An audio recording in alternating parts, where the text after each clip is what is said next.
Circuler dans la ville de Douala à bord d'un véhicule relève désormais d'un parcours de combattant depuis la sortie du gouverneur de la région du littoral le mercredi 14 décembre dernier, interdisant la circulation des mototaxis. Après 20 heures, les populations de la ville broient du noir face à l'augmentation volontaire et individuelle du coût du transport par certains conducteurs de mototaxis. À ce moment-ci, le coût de vie est d'abord très élevé et les gens ont de la peine même à survivre parce qu'enlever encore un 100 francs ou 200 supplémentaires pour payer le transport, vraiment, ce n'est pas facile.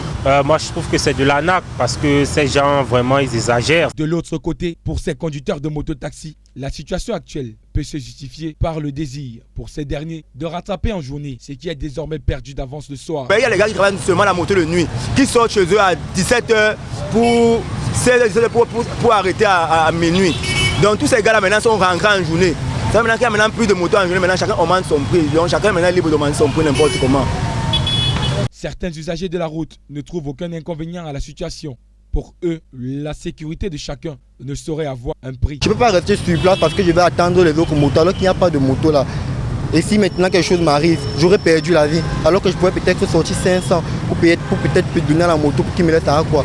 Les plus heureux de l'histoire, c'est bien sûr les chauffeurs de taxi qui dorénavant auront la chaussée et les clients pour eux tous les soirs à partir de 20 h. Néanmoins, ces derniers ne manquent pas d'appeler à la clémence des autorités, surtout dans les zones qui leur sont inaccessibles. Oui, c'est aussi un avantage parce que maintenant le soir, vraiment nous on travaille maintenant un peu beaucoup, la route est libre, on circule normalement, il n'y a plus le fait que les motos, c'est-à-dire qu'il faut klaxonner beaucoup pour que les motos dégagent, il faut qu'on les laisse travailler dans un carrefour là où le client doit descendre pour aller au quartier, les benzineurs peuvent transporter et entrer au quartier parce que le taxi n'entre pas au quartier. Les mototaxis, communément appelés benzikin, restent jusqu'ici le moyen de transport le plus sollicité par les usagers de la route de la ville de Douala. Les populations de la ville devront désormais prendre le mal en patience sur ces routes envahies par les embouteillages.